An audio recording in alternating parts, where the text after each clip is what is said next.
ವೀಕ್ಷಕರೇ ನಮಸ್ಕಾರ. ನಾನು ನಿಮ್ಮ ನಾಗರಾಜ್ ಚೋಳೂರ್, ಪ್ರಖ್ಯಾತ ಜ್ಯೋತಿಷಿ, ವಾಸ್ತು ಹಾಗೂ ಸಂಖ್ಯಾಶಾಸ್ತ್ರಜ್ಞರು ಮಾತನಾಡ್ತಾ ಇರ್ತಕ್ಕಂಥದ್ದು. ವೀಕ್ಷಕರೇ, ನೀವು ಒಂದು ಸ್ಥಳ ತೆಗೆದುಕೊಂಬೋದಕ್ಕೆ ಮುಂಚೆ ಅಥವಾ ಅಂಗಡಿ ಕಟ್ಟಬೇಕು ಅಂತಿರ್ತೀರಿ, ಅಪಾರ್ಟ್ಮೆಂಟ್ ಕಟ್ಟಬೇಕು ಅಂತಿರ್ತೀರಿ, ಹೋಟೆಲ್, ಯಾವುದೇ ಸ್ಥಳ ಕಟ್ಟಬೇಕಾದಂಥ ಸ್ಥಳದಕ್ಕಿಂತ ಮುಂಚೆ ಆ ಸ್ಥಳದಲ್ಲಿ ಏನಾದರೂ ದೋಷ ಇದೆಯಾ, ಯಾವ ರೀತಿ ಸರಿಪಡಿಸ್ಕೋಬೋದು, ಯಾವ ಕಡೆ ಆ ಮನೆಯ ಮುಖ್ಯ ಬಾಗಿಲನ್ನು ಇಟ್ಟುಕೊಂಡ್ರೆ ಶ್ರೇಯಸ್ಸು ಉಂಟಾಗ್ತದೆ, ಯಾವ ಆಯದಲ್ಲಿ ಆ ಮನೆಯನ್ನು ಮಾಡ್ಕೋಬೇಕಾಗ್ತದೆ, ಆ ಕಟ್ಟಬೇಕಾಗಿರ್ತಕ್ಕಂಥ ಸ್ಥಳದ ಹೆಸರಿಗೂ ಕಟ್ಟಿಸ್ಬೇಕಾಗಿರ್ತಕ್ಕಂಥ ಯಜಮಾನರಿಗೂ ಸಾಲಾವಳಿ ಬರುತ್ತಾ ಇಲ್ವಾ ಅಂತಕ್ಕಂಥದ್ದನ್ನು ಮುಂಚಿತವಾಗಿ ತಿಳ್ಕೋಬೇಕಾಗುತ್ತೆ. ಯಜಮಾನರಿಗೆ ಗುರುಬಲ ಇದೆಯಾ ಇಲ್ವಾ, ಆ ಸ್ಥಳದಲ್ಲಿ ಏನಾದರೂ ನಾವು ಸಂಬಂಧಪಟ್ಟ ಮನೆ, ಅಂಗಡಿ, ಹೋಟೆಲ್, ಅಪಾರ್ಟ್ಮೆಂಟ್ ಕಟ್ಟಿಸಿದ್ರೆ ಶ್ರೇಯಸ್ಸನ್ನು ಕೊಡುತ್ತಾ ಇಲ್ವಾ, ಇನ್ನೂ ಮುಂತಾದಂಥ ವಿಚಾರಗಳನ್ನು ತಿಳ್ಕೋಬೇಕಾಗುತ್ತೆ.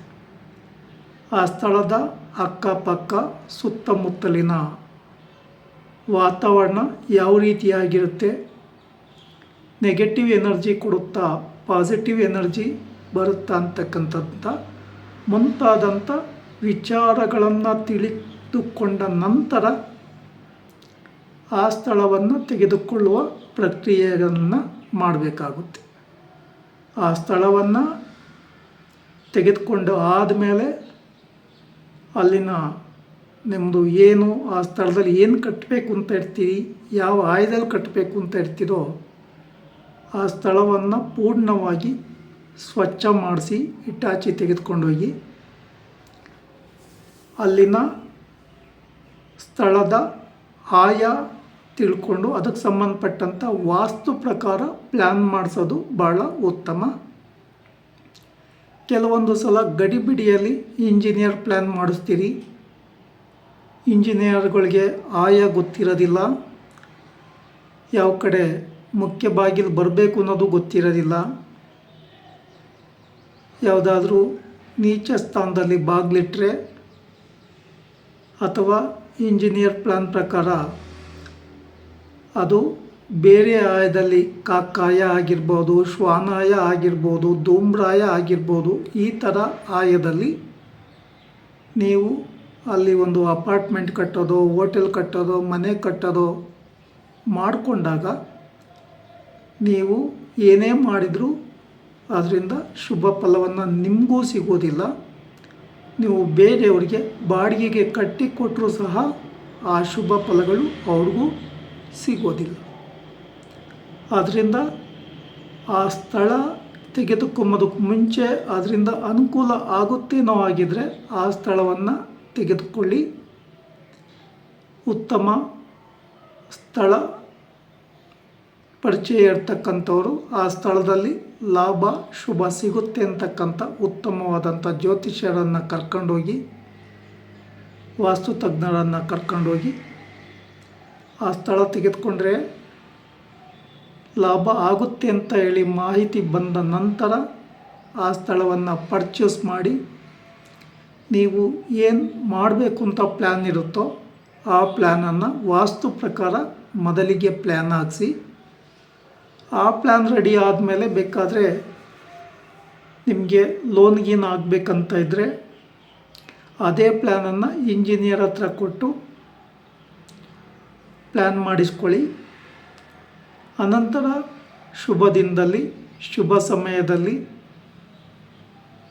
ಶುಭ ಮುಹೂರ್ತದಲ್ಲಿ ಆ ಸ್ಥಳಕ್ಕೆ ಹೋಗಿ ಗುದ್ದಲಿ ಪೂಜೆ ಮಾಡೋದಕ್ಕೆ ಮುಂಚೆ ಮಾರ್ಕಿಂಗ್ ಒಂದು ದಿವಸ ಮುಂಚೆ ಮಾಡ್ಕೋಬೇಕಾಗುತ್ತೆ. ಈ ಮಾರ್ಕಿಂಗ್ ಮಾಡ್ತಕ್ಕಂಥ ಪ್ರಕ್ರಿಯೆ ಸಾಧಾರಣ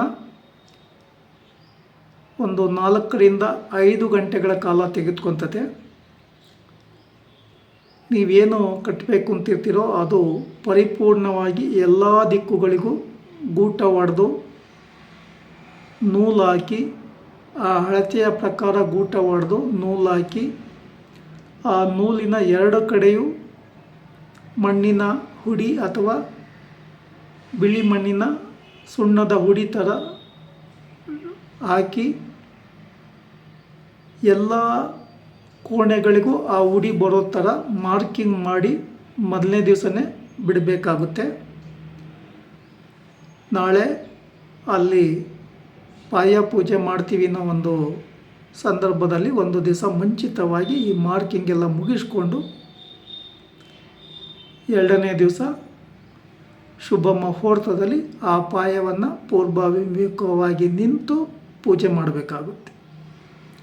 ಯಾಕೆಂದರೆ ವಾಸ್ತು ಪ್ರಕಾರ ಕಟ್ಕೊತಿದ್ದೀವಿ ಅಂತೇಳಿ ಗಡಿಬಿಡಿಯಲ್ಲಿ ನೀವು ತಪ್ಪು ಮಾಡಿಕೊಂಡ್ರೆ ಯಾವುದೇ ಕಾರಣಕ್ಕೂ ಸರಿಪಡಿಸಿಕೊಳ್ಳಲು ಆಗೋದಿಲ್ಲ.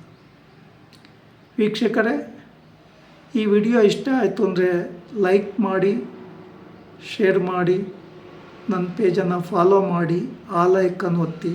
ನಮಸ್ಕಾರ.